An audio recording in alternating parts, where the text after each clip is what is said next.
अस्सलामुअलैकुम students, welcome back to my channel master study zone. आज की हम अपने इस वीडियो में डिस्कस करेंगे क्लास 11 की न्यू बुक के चैप्टर नंबर 2 सेल एंड सब सेलुलर ऑर्गेनेलिज को। तो स्टूडेंट्स, अपना लेक्चर स्टार्ट करने से पहले मैं आपको बता दूं कि मैंने आपके साथ बायोलॉजी की जो न्यू बुक है क्लास 11 की, उसके चैप्टर नंबर 1 जो कि एंजाइम है, उसकी मैंने आपके साथ उसकी वीडियो शेयर की थी। तो इंशाल्लाह बहुत जल्द मैं अपने यूट्यूब चैनल पर उसका भी डिटेल लेक्चर आप लोगों के साथ शेयर करूंगी। इसके अलावा क्लास 11 से रिलेटेड आपको न्यू अपडेट्स और इसके अलावा आपको डिटेल टॉपिक वाइज लेक्चर्स आपको मिलते रहेंगे। तो इसके लिए आप मेरे चैनल को सब्सक्राइब कर लें ताकि इंफॉर्मेटिव लेक्चर्स की डिटेल वीडियोस आप तक पहले पहुंच सकें। तो आज हम डिस्कस करते हैं चैप्टर नंबर 2 सेल एंड सब सेलुलर ऑर्गेनेलिज को। तो फर्स्ट ऑफ ऑल हम देखते हैं कि सेल क्या होता है। ये बेसिक यूनिट है ऑर्गेनिज्म की लाइफ का। सेल जो है वो बेसिक यूनिट है, लिविंग ऑर्गेनिज्म की बॉडी को बनाने में बहुत अहम रोल प्ले करता है। ऑर्गेनिज्म की बॉडी बनी ही सेल के साथ है। सेल डिवाइड करते हैं, आपको पता है कि स्पर्म और एग जब आपस में यूनाइट करते हैं जाइगोट बनता है। जाइगोट की बॉडी में डिवीजन होती है, तो डिवीजन सेल की होती है 2 से 4, 4 से 8, 8 से 16। इसी तरह जो है वो ऑर्गेनिज्म की बॉडी फिर डेवलप करती जाती है और ह्यूमन जो है या कोई भी ऑर्गेनिज्म की बॉडी जो है उसकी डेवलपमेंट होती है। तो सेल बेसिक जो है वो लाइफ का यूनिट है और तमाम लिविंग ऑर्गेनिज्म की बॉडी बनी ही सेल के साथ मिलके है। जब सेल जो है वो ग्रुप की फॉर्म में जो है ग्रुप ऑफ सेल जो है वो ऑर्गेनाइज करते हैं, तो ग्रुप की फॉर्म में जब सेल्स मिलते हैं तो टिश्यूज बनाते हैं और टिश्यूज जो है वो ऑर्गेनिज्म की बॉडी में डिफरेंट और स्पेसिफिक फंक्शन परफॉर्म करते हैं। अब अगर हम बात करें यूनिसेलुलर ऑर्गेनिज्म की, तो यूनिसेलुलर ऑर्गेनिज्म जैसे कि अमीबा और बैक्टीरिया है, तो एक सिंगल सेल जो है वो काफी होता है, इनफ है उनके अंदर उनकी लाइफ के जितने भी जो है नेसेसरी फंक्शंस हैं उनको कैरी करने के लिए। मल्टीसेलुलर ऑर्गेनिज्म जैसे कि प्लांट और एनिमल्स हैं, तो वो कंपोज हुए हैं न्यूमेरियस स्पेशलाइज्ड सेल से मिलकर बनते हैं जो कि इकट्ठे काम करते हैं और लाइफ को सस्टेन करते हैं, यानी लाइफ के लिए जितने भी जरूरी फंक्शंस हैं उनको परफॉर्म करती हैं। तो ऑर्गेनिज्म जो है वो शो करता है 7 बेसिक प्रॉपर्टीज लाइफ के, यानी कि वो अपनी लाइफ में मूव भी करता है, रेस्पायर भी करता है, होम्योस्टेसिस का प्रोसेस भी होता है उसकी बॉडी में, उसकी बॉडी ग्रोथ करती है, रिप्रोड्यूस करती है, एक्सक्रीशन और न्यूट्रिशन। ये जो 7 बेसिक प्रॉपर्टी हैं ये लिविंग ऑर्गेनिज्म के अंदर ये पाई जाती हैं। हम ऐसा कह सकते हैं कि ये लिविंग ऑर्गेनिज्म को डिफाइन करती हैं। तो सेल परफॉर्म करता है ये तमाम फंडामेंटल एक्टिविटीज जो कि एक लिविंग ऑर्गेनिज्म की बॉडी को कैरेक्टराइज करती हैं। बेसिक प्रॉपर्टीज जो है लाइफ की, वो उसमें फर्स्ट है मूवमेंट। सेल मूव करते हैं, जैसे कि स्पर्म सेल फ्लैजिला की हेल्प से मूव करते हैं। व्हाइट ब्लड सेल्स जो है वो ब्लड स्ट्रीम के अंदर ट्रेवल करते हैं और फाइट करते हैं इन्फेक्शन के अगेंस्ट। इनसाइड द सेल देखें तो बहुत सी ऑर्गेनेलिज जो है वो कैरी कर रही हैं वाइटल फंक्शंस। वाइटल हम कहते हैं बहुत इंपॉर्टेंट फंक्शन जो है वो परफॉर्म कर रही हैं। सेकंड है न्यूट्रिशन। सेल्स क्या करते हैं, न्यूट्रिएंट्स लेते हैं। सेल्स कहाँ से न्यूट्रिएंट्स लेते हैं कि ऑर्गेनिज्म जो लिविंग ऑर्गेनिज्म है वो अपने इन्वायरमेंट से जो भी फूड ले रहा है वो फूड जो है वो जब हमारी बॉडी के अंदर जाती है एनर्जी प्रोड्यूस करती है। सेल और जो है वो न्यूट्रिएंट्स लेते हैं इन्वायरमेंट से और प्रोड्यूस करती है एनर्जी, और वो एनर्जी जो है वो बहुत ज़्यादा ज़रूरी होती है कि वो बायोकेमिकल रिएक्शंस को ड्राइव कर सके, बायोकेमिकल रिएक्शन को प्रोसीड कर सके। लिविंग ऑर्गेनिज्म में अगर हम एनिमल में देखें तो रेस्पायरेशन जो है वो एक बायोकेमिकल प्रोसेस है, और प्लांट में हम देखें तो फोटोसिंथेसिस जो है वो बायोकेमिकल प्रोसेस है। रेस्पायरेशन की बात करें तो सेल जनरेट करते हैं सेल जनरेट करते हैं एनर्जी थ्रू रेस्पायरेशन। रेस्पायरेशन के प्रोसेस के थ्रू सेल एनर्जी जनरेट करते हैं। ये प्रोसेस क्या करता है, ग्लाइकोलाइसिस का प्रोसेस आपने स्टूडेंट पढ़ा है प्रीवियस क्लासेस में, उसमें ब्रेकडाउन होती है ग्लूकोज की और एटीपी रिलीज होती है। एटीपी क्या है, एडिनोसिन ट्राइफॉस्फेट, जो कि एनर्जी करेंसी का यूनिट है और एनर्जी करेंसी है जो कि जितनी भी सेलुलर एक्टिविटीज है उनको पावर देती है ताकि सेल अपने फंक्शन परफॉर्म कर सके। आगे नेक्स्ट है एक्सक्रीशन। सेल जो है वो रिमूव करते हैं अपना waste product through diffusion. Diffusion आपको पता है स्टूडेंट क्या है, movement of molecule from higher concentration to lower concentration.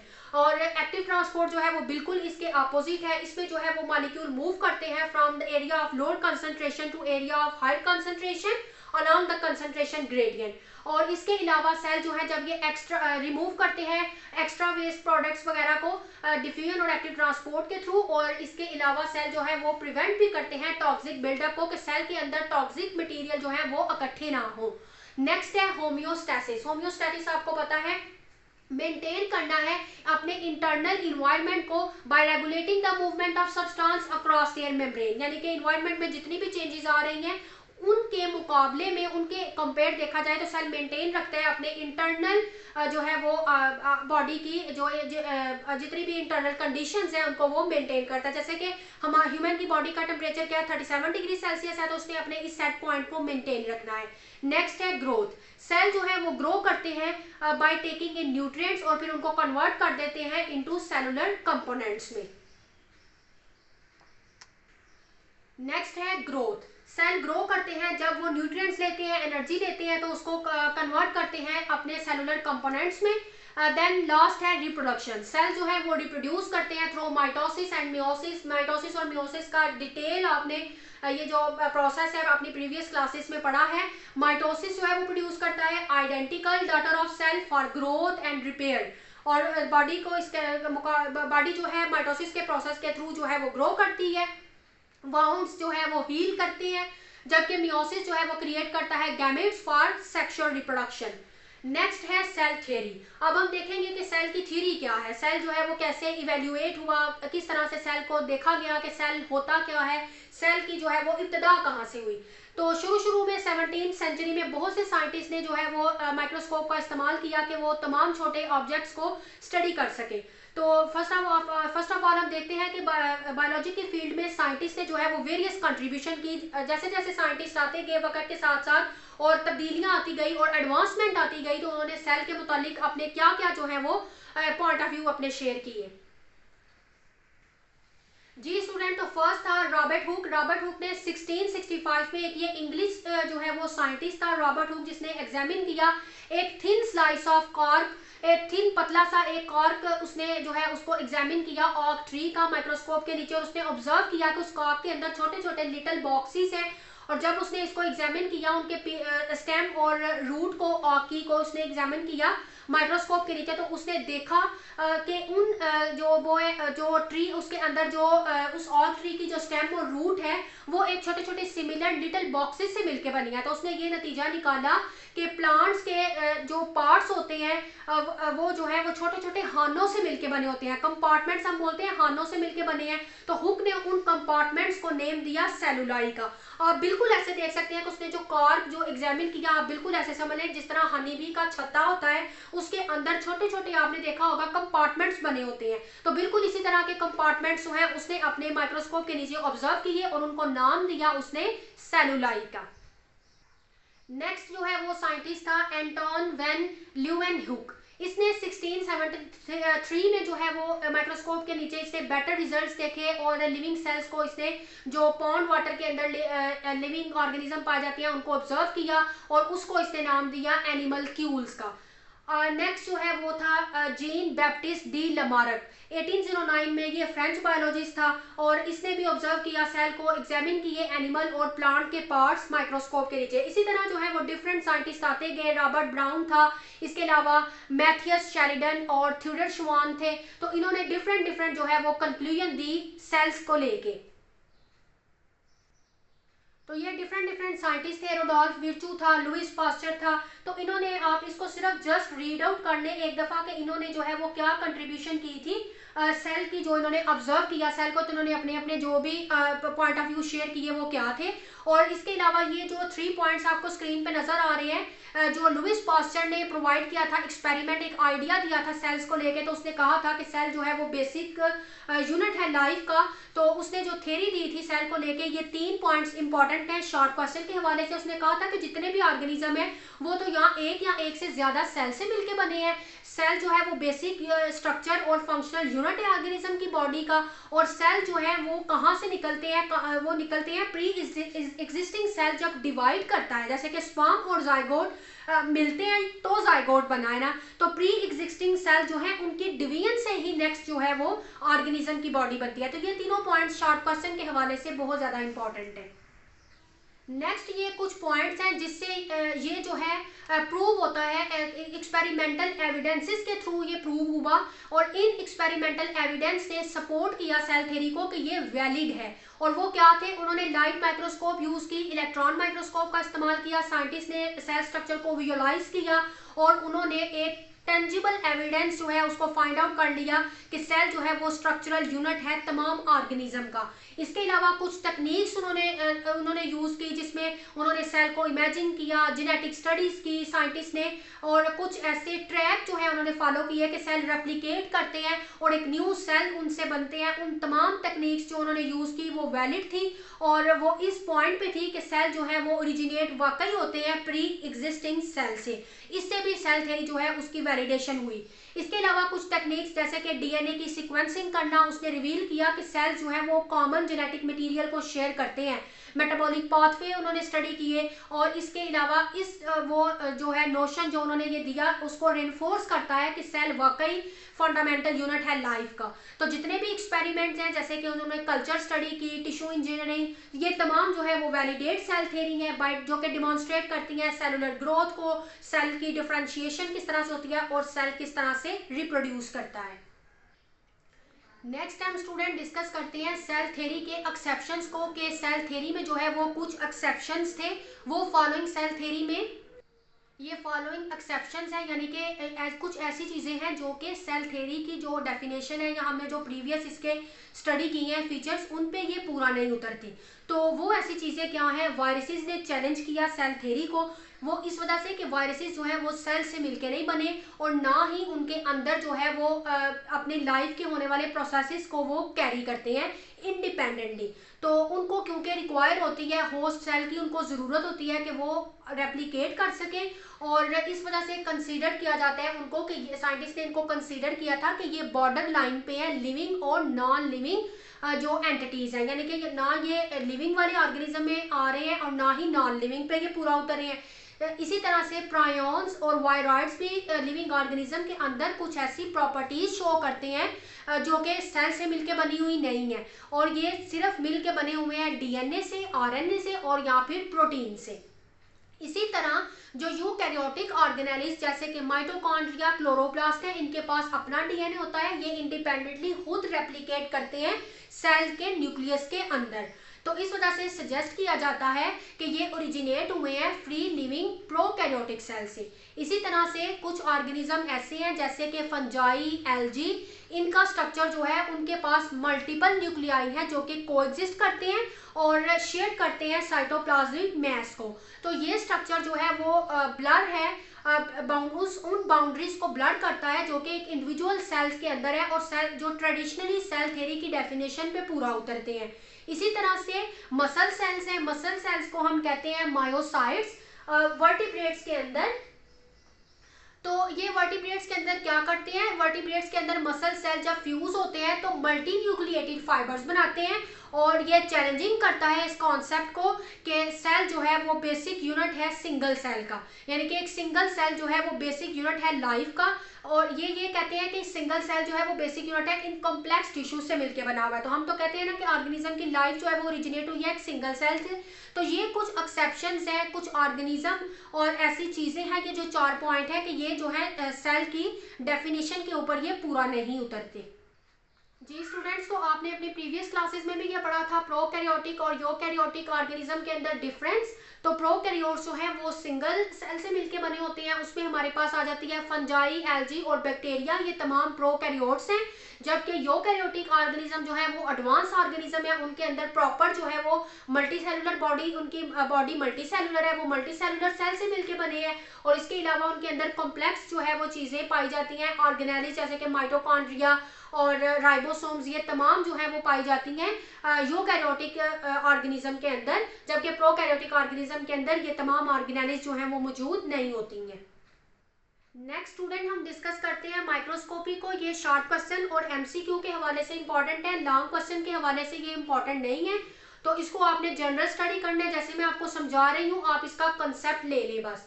Microscopy एक ऐसी तकनीक है जिसमें हम माइक्रोस्कोप को यूज करते हैं और डिफरेंट ऑब्जेक्ट को स्टडी करते हैं जो स्मॉलर होती हैं, जो हम नेकेड आई यानी कि आम आंख से नजर नहीं आती हैं। तो सेल की डिस्कवरी जो है उसने फर्दर स्टडी की, इंटरनल स्ट्रक्चर के, सेल के इंटरनल स्ट्रक्चर को भी देखा जाए माइक्रोस्कोप को यूज करके। तो सेवरल टाइप की माइक्रोस्कोप जो है वो होती हैं, लेकिन जो स्पेसिफिक एक वर्किंग प्रिंसिपल है जिसमें जो ज़्यादातर माइक्रोस्कोप यूज होती हैं जिसमें चीज़ों को देखा जाता है वो 2 है, एक लाइट माइक्रोस्कोप है और एक इलेक्ट्रॉन माइक्रोस्कोप है। तो स्टूडेंट्स ये दोनों जो माइक्रोस्कोप है इनका अपना अपना वर्किंग प्रिंसिपल है और इनकी अपनी अपनी अलग जो है वो एप्लीकेशंस हैं।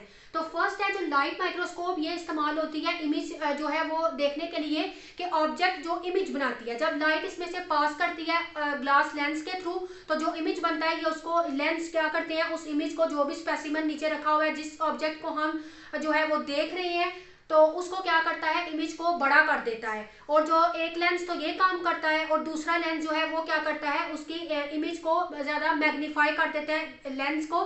सेकंड लेंस जो है वो इमेज को मैग्नीफाई करता है, यानी उसको उसकी थोड़ी सी उसको बड़ा कर देता है। तो इसी तरह से जब जो है इमेज लाइट गुजरती है उन लेंसेज के थ्रू ऑब्जेक्ट को पास करते हुए, तो वो थोड़े क्लियर जो है ऑब्जेक्ट नजर आती है, इमेज जो है जो व्यूअर देख रहा होता है ऑब्जेक्ट उसको क्लियर और थोड़ा बड़ा नजर आता है। तो लाइट माइक्रोस्कोप को हम जो है वो कंपाउंड माइक्रोस्कोप भी कहते हैं। साइड पे जो आपको बॉक्स नजर आ रहा है ये आपने जस्ट रीड आउट कर लेना है कि मैग्निफिकेशन पावर कितनी होती है इसमें माइक्रोस्कोप्स की, और वो इमेज को कितना बड़ा करके दिखा सकती हैं। तो ये मैग्निफिकेशन और रेजोल्यूशन की जो है ये डेफिनेशन है, तो ये सिर्फ आपने शॉर्ट और एमसीक्यू के हवाले से इंपॉर्टेंट है। तो स्टूडेंट्स ये इधर उन्होंने बताया है कि मैग्निफिकेशन पावर कितनी है, इसको भी जस्ट आपने रीड आउट कर लेना है कि जो लाइट माइक्रोस्कोप है उसकी मैग्निफिकेशन पावर 1500x है, यानी कि ये 1500 टाइम्स जो ऑब्जेक्ट हम देख रहे हैं उसको 1500 गुना बड़ा करके हमें दिखा सकती है, और इसकी रिजॉल्विंग पावर जो है वो 0.2 माइक्रोमीटर है। तो साथ ही उन्होंने नीचे जो है वो लाइट माइक्रोस्कोप के कुछ एडवांटेजेस दिए हैं, तो इनको भी आपने स्टडी कर लेना है। एडवांटेज यही है इसका कि हम लिविंग ऑर्गेनिज्म को जो आम आंख से नजर नहीं आता उसको जरा क्लियरली देख सकते हैं।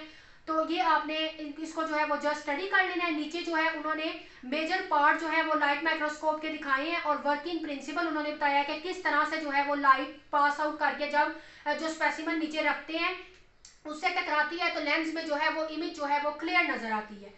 नेक्स्ट हम स्टडी करते हैं सेकंड माइक्रोस्कोप को, जिसको जो हम कहते हैं इलेक्ट्रॉन माइक्रोस्कोप। तो इलेक्ट्रॉन माइक्रोस्कोप में जो है इलेक्ट्रॉन्स के बीम जो है वो पास करते हैं मैग्नेटिक लेंस के थ्रू और फोकस करते हैं, इलेक्ट्रॉन बीम जाके फोकस करती है स्क्रीन या फोटोग्राफिक फिल्म पर और इमेज को जो है वो बड़ा करके दिखाती है। तो इसकी रिजॉल्विंग पावर जो है वो बहुत ज्यादा ग्रेटर है एज कम्पेयर टू देखा जाए लाइट माइक्रोस्कोप में। ये ऑब्जेक्ट को ज्यादा क्लियर दिखाती है और बहुत छोटे ऑब्जेक्ट को भी बहुत बड़ा करके दिखाती है, यहाँ तक कि 1 नैनोमीटर के ऑब्जेक्ट को भी बड़ा करके दिखा सकती है।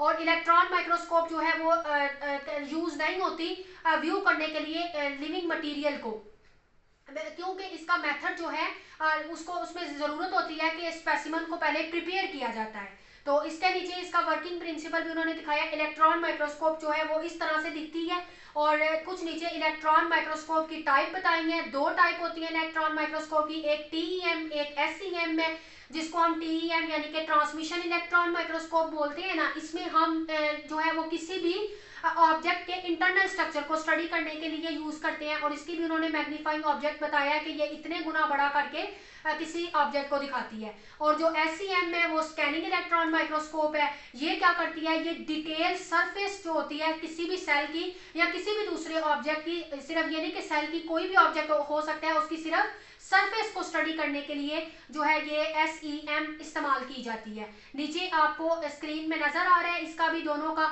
वर्किंग प्रिंसिपल उन्होंने दिखाया है TEM और SEM का।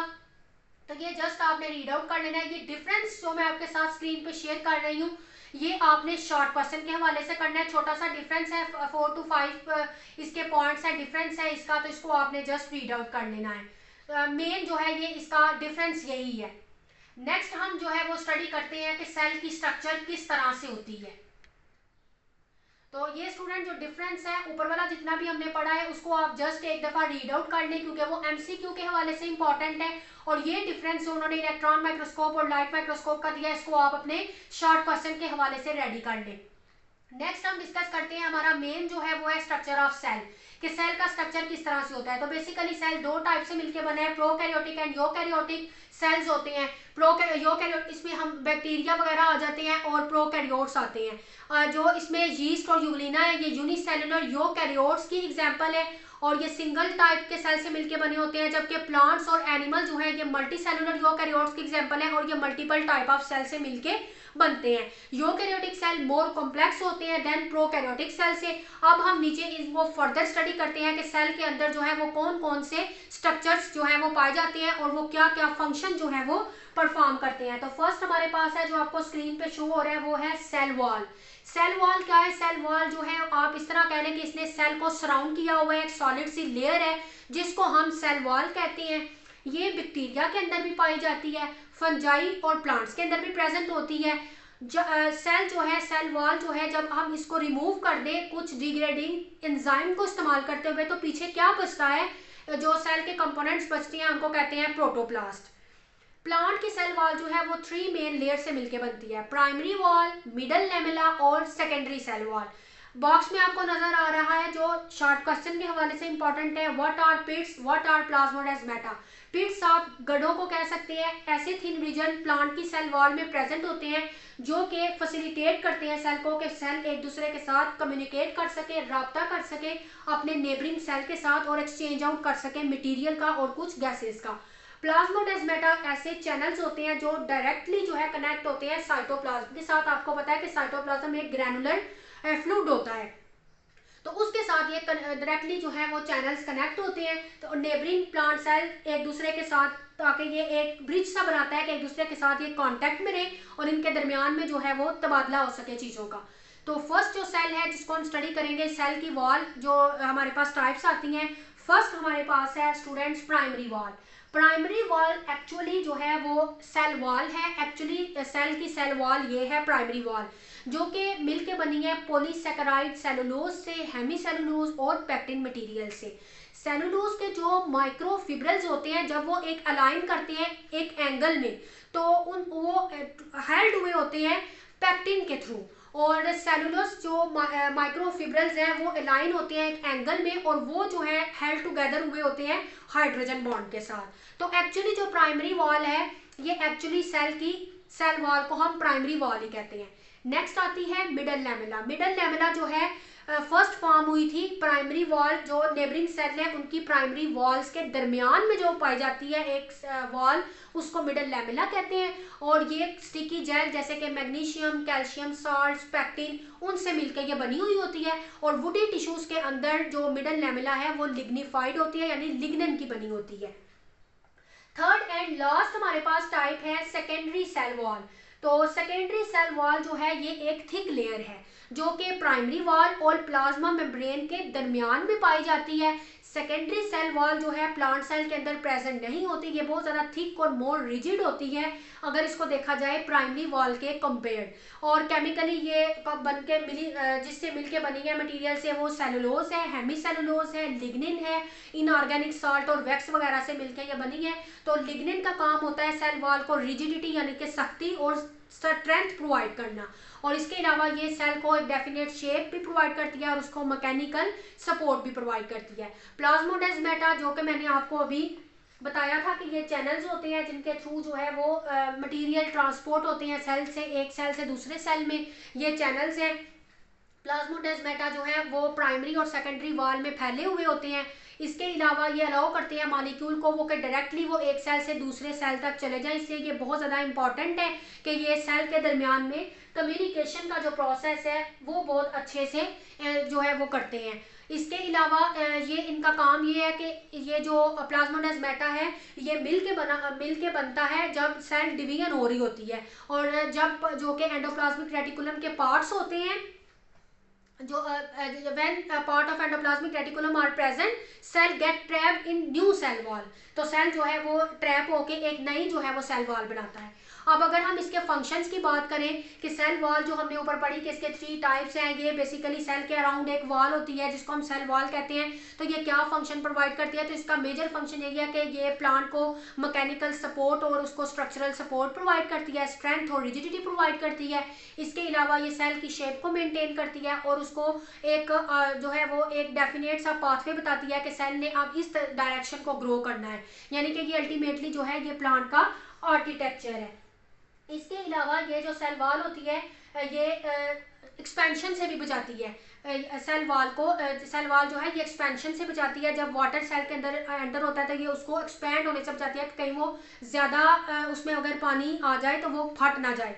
इसके अलावा ये प्रोटेक्शन देती है पैथोजेंस के अगेंस्ट, और इसके अलावा ये जो है स्टोर करती है कार्बोहाइड्रेट्स।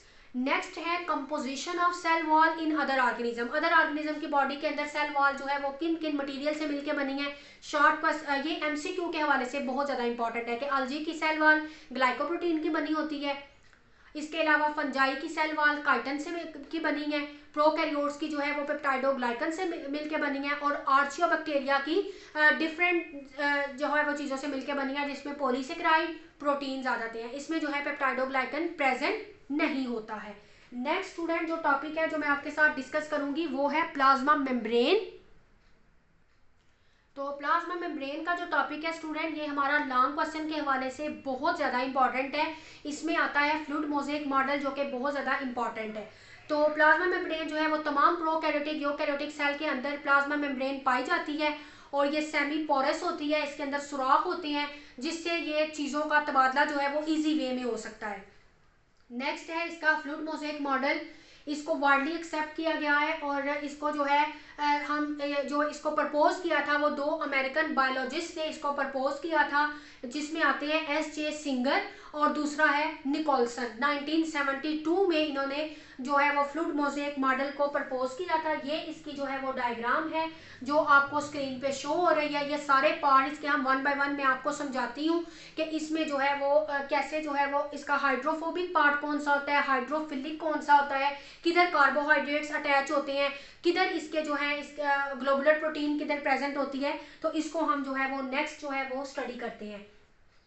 मेम्ब्रेन लिपिड की बात करें यानी कि इसके स्ट्रक्चर को अगर हम समझें तो फ्लूइड मोज़ेक जो मॉडल है इसके अकॉर्डिंग जो इसकी फाउंडेशन है, जो इसकी बुनियाद है, जिस चीज़ों से ये मिलके बना है वो लिपिड बाइलेयर है। यानी कि इसमें लिपिड की डबल तह लगी हुई है और वो बाइलेयर फास्फोलिपिड से मिलके बनी है।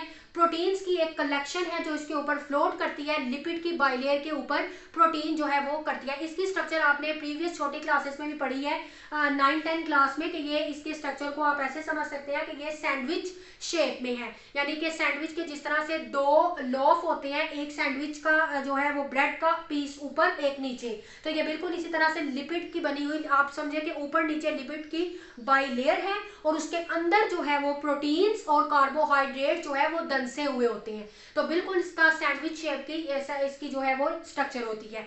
तो लिपिड इसी वजह से इसको बाइलेयर बोलते हैं। मोस्ट अबंडेंट इसके अंदर जो लिपिड्स पाई जाती है उसको स्टूडेंट्स कहते हैं फास्फोलिपिड। फास्फोलिपिड जो है वो बाइलेयर में अरेंज हुए होते हैं। इसके दो पोर्शन होते हैं फास्फोलिपिड के, एक इसका पोलर हेड होता है जो कि नेगेटिवली चार्ज होता है और उसके साथ फॉस्फेट ग्रुप होता है, और दो नॉन पोलर फैटी एसिड इसकी जो टेल है वो नॉन पोलर होती है और फैटी एसिड टेल होती है। इसका जो पोलर एंड है उसको हाइड्रोफिलिक कहते हैं, वो वाटर अट्रैक्टिंग होता है, वाटर लविंग होता है क्योंकि वाटर मॉलिक्यूल को वो इंटरेक्ट करता है। जबकि दूसरा इसका पोर्शन जिसको हम हाइड्रोफोबिक टेल इसको बोलते हैं ना, वो टेल इसकी जो है वो वाटर रिपेलेंट होती है, वो वाटर फियरिंग भी आप इसको कह सकते हैं, वो उसके साथ मिक्स अप नहीं होती। तो हाइड्रोफोबिक टेल जो है वो बड़ी हुई होती है बाइलेयर के सेंटर में। भी मैं नेक्स्ट आपको स्ट्रक्चर बताती हूँ तो उसको साथ एक्सप्लेन भी करूंगी, क्योंकि वो वाटर मॉलिक्यूल को अवे करती है, इस वजह से वो बीच में दंसी हुई होती है इसकी टेल। जबकि जो इसका हेड होता है वो दोनों साइड से ऊपर होता है। जो मैंने आपको बताया ना लिपिड की बाइलेयर होती है सैंडविच टाइप, तो हेड इसका ऊपर नीचे दोनों साइड पे आपको ब्लू कलर का अभी स्क्रीन पे मैं शो करवाती हूँ, क्योंकि वो वाटर को अपनी तरफ अट्रैक्ट करता है। तो यूकैरियोट्स के अंदर प्लाज्मा मेम्ब्रेन के पास कोलेस्ट्रॉल मॉलिक्यूल भी होते हैं। इसके अलावा फास्फोलिपिड की बाइलेयर जो है वो किनारों पे ऊपर नीचे होती है और ये जो है क्या करती है, फ्लूइडिटी देती है मेम्ब्रेन को। ये इसका जो है वो इम्पोर्टेंट काम है। नेक्स्ट मैं आपको इसकी स्टूडेंट स्ट्रक्चर बताती हूँ। ये इसकी स्ट्रक्चर है फास्फोलिपिड की। पहले आप तो ये समझ लें, ऊपर वाला इसका जो है वो हाइड्रोफिलिक जो है वो रीजन है, जो कि क्या है, हाइड्रोफिलिक रीजन हेड ग्रुप है और इसके अंदर फास्फेट और ग्लिसरॉल के मॉलिक्यूल आपको नजर आ रहे हैं। जबकि नीचे स्टूडेंट्स आप देखें तो ये इसकी जो है वो हाइड्रोफोबिक टेल है, जिसको हम फैटी एसिड चेन से मिलकर ये बनी है। और हाइड्रोफिलिक रीजन जो है जिसको हम हेड ग्रुप बोलते हैं वो फास्फेट और ग्लिसरॉल से मिलकर बना है। अब आते हैं हम इसके स्ट्रक्चर की तरफ। जी स्टूडेंट्स, तो अब हम इसके स्ट्रक्चर को समझते हैं। ये देखें, जैसे कि लिपिड बाइलेयर, यानी कि लिपिड के ये जो मॉलिक्यूल्स हैं ये ऊपर और नीचे होते हैं, जबकि कुछ कार्बोहाइड्रेट्स वगैरह और प्रोटीन्स वगैरह जो है वो इसके अंदर जो है वो दंसी हुई होती हैं। अब आप देखें कि किस तरह से हाइड्रोफोबिक जो टेल है वो क्या है, वाटर रिपेलेंट है, वाटर के मॉलिक्यूल को अट्रैक्ट नहीं करती, तो इस वजह से ये देखेंगे अंदर की साइड पे है, ये टेल भी इसके अंदर है, और नीचे से देखेंगे ये मॉलिक्यूल तो ये टेल भी अंदर है, क्योंकि ये अंदर होती है इसकी टेल, क्योंकि ये वाटर जो है वो क्या है, वाटर को रिपेलेंट करते हैं, ये वाटर को अपने अंदर अट्रैक्ट नहीं करते। जबकि दूसरी तरफ जो हेड रीजन है वो क्या है, वाटर लविंग है, वो वाटर के मॉलिक्यूल को अट्रैक्ट करता है, इस वजह से वो बेस के ऊपर प्रेजेंट है। ऊपर की साइड पे भी देखें हेड ऊपर है और नीचे की साइड पे भी, क्योंकि ये पोलर है, तो पोलर साइड जो है वो बाहर की तरफ है, जबकि नॉन पोलर जो इसकी टेल है वो अंदर की तरफ दंसी हुई है। ये इसकी प्रोटीन ऊपर जो है वो फ्लोट करती है इसके हेड रीजन के ऊपर, और इसी तरह से कोलेस्ट्रॉल के मॉलिक्यूल ये रेड कलर के हैं, जो कि इसके अंदर कुछ कोलेस्ट्रॉल के मॉलिक्यूल भी प्रेजेंट होते हैं, और जो पेरिफेरल प्रोटीन्स हैं वो भी इसके साथ जो है इनके किनारों पे साइडों पे दंसी हुई होती है। तो ये बेसिकली इसका स्ट्रक्चर है, बिल्कुल देखें सैंडविच शेप का है, ऊपर भी इसके प्रेजेंट है लिपिड के मॉलिक्यूल्स और नीचे भी लिपिड बाई लेयर है, जबकि जो बाकी चीजें हैं जैसे कि कार्बोहाइड्रेट, कोलेस्ट्रॉल, प्रोटीन वगैरह वो इसके अंदर दंसी हुई होती हैं। होपफुली कि आपको इसकी स्ट्रक्चर जो है वो बहुत अच्छे से समझ आ गई होगी।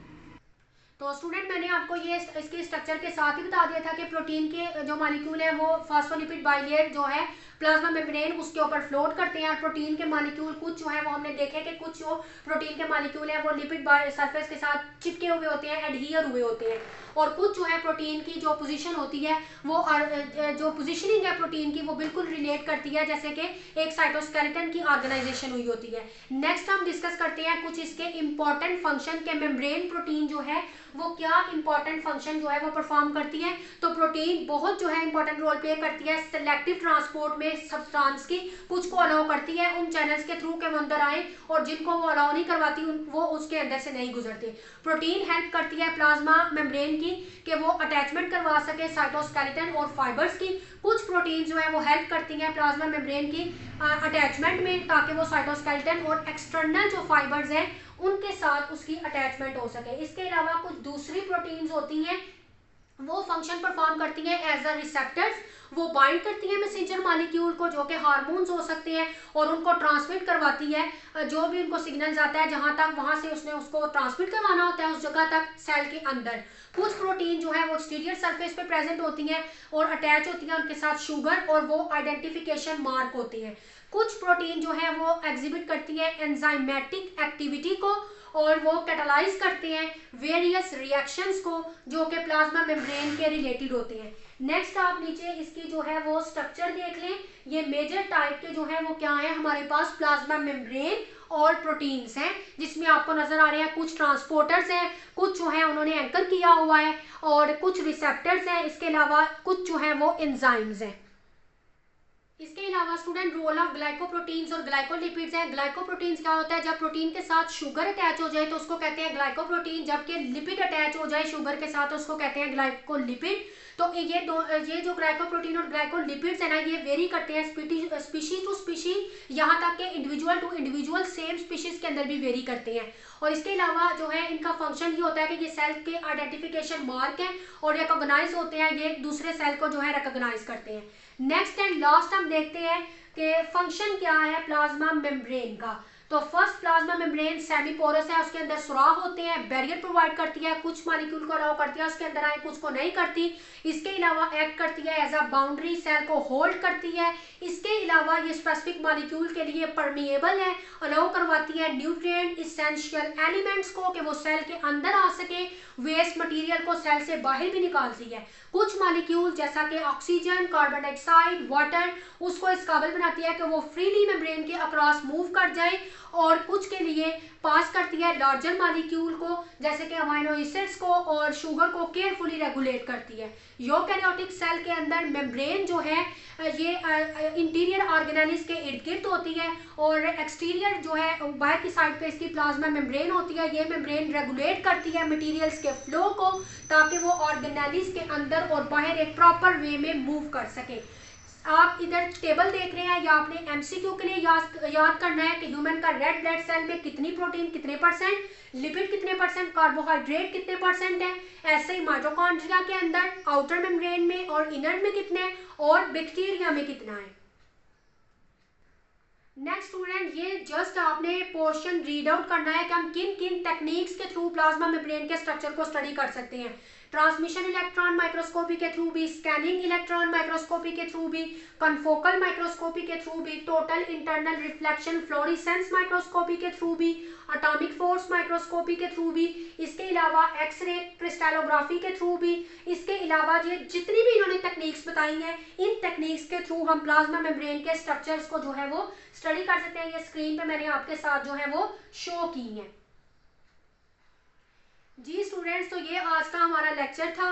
होपफुली कि आपको समझ आ गई होगी। वीडियो अच्छी लगे वीडियो को लाइक करें, ज़्यादा से ज़्यादा शेयर करें और मेरे चैनल को सब्सक्राइब कर लें ताकि इसी तरह के इंफॉर्मेटिव लेक्चर्स और detail topic wise lectures, solved exercises आप तक पहले पहुंच सके और आपको क्लास 11 के रिलेटेड जितनी भी अपडेट्स हैं और जितने भी डिटेल लेक्चर्स हैं वो आप तक पहले पहुंच सके। इंशाल्लाह मिलेंगे अपनी नेक्स्ट वीडियो में और डिस्कस करेंगे चैप्टर नंबर 2 के सेकेंड हाफ पोर्शन को। तब तक के लिए अल्लाह हाफिज।